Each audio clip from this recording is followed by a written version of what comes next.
Thanks for joining us from the Voice You Know with the News You Trust studio, sponsored by Grain Equipment Company, where innovation meets execution. I'm Dale Menyo, powered by soy biodiesel, made my way down to just outside of Westerville for the Ohio Agribusiness Association's annual conference. Joining me is Andy Swerline from Mercer Landmark. And Andy, what brings you to this conference each year? I tell you what, it's a lot of the fellowship, meeting with our peers, sharing information, getting the lowdown on what's going on in the industry, and just overall education. We bring in good speakers, and we have some really good topics, and try to hit the hot points of what we feel is relevant in today's environment. Because it's important in the industries you're in and how it is, risk management and safety, it falls early in the program. It was yesterday. What are some of the big topics now we talk about safety and risk management in the business industry? You always have the typical stuff, depending on what industry or what division you're talking about. Grain, it's lockout, tagout, some protocols, safety measures as far as bin entry. Those are the things I'm most familiar with. On the supply agronomy side, there's the anhydrous handling and transport and some of the chemicals that they have to handle. And posting of the safety numbers. Where's the number to call? What do they call? What do we call them for? Right. So, And so they have those discussions. They bring in their people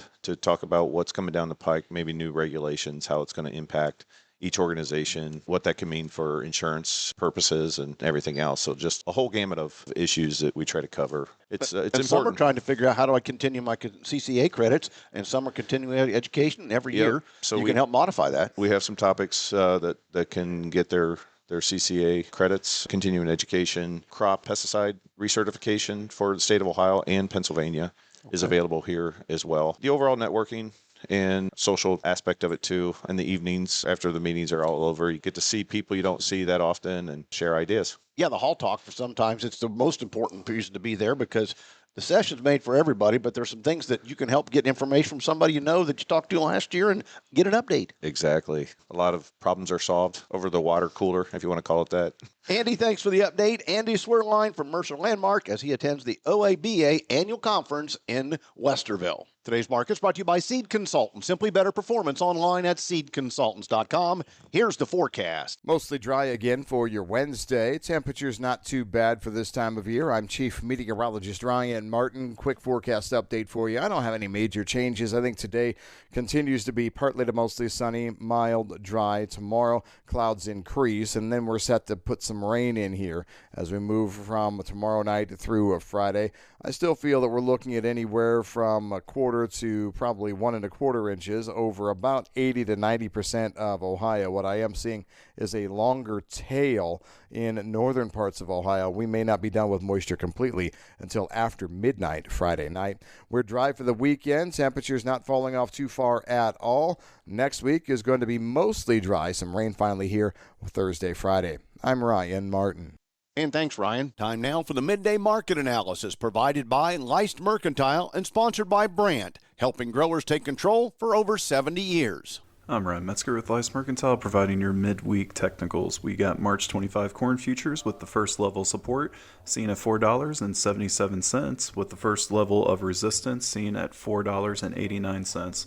March 25 soybean futures has the first level support seen at $10.40 and the first level of resistance seen at $10.50. March 25 wheat futures has the first level support seen at $5.36 and that first level of resistance at $5.51. For bullish momentum, we need to see closes above those key resistance levels. Please visit our website at leistmercantile.com to learn more about our grain marketing program and crop insurance services. And thanks, Ryan. Back with more after this.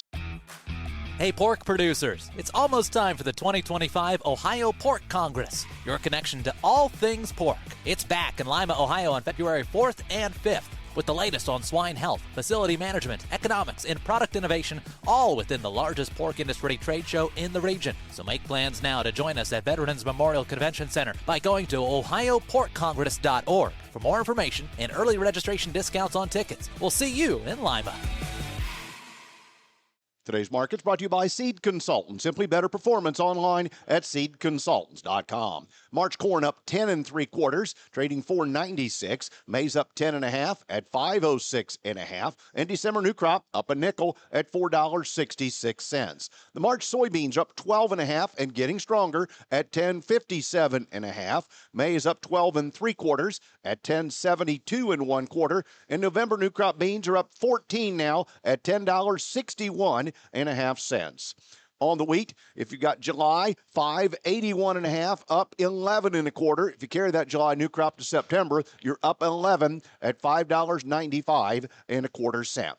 We're mixed on livestock. February cattle, $207.37, down $1.17. April, $205.57, down $1.70. And June, $199.57, down $1.77. Hogs going the other way. February up 27 at $84.17.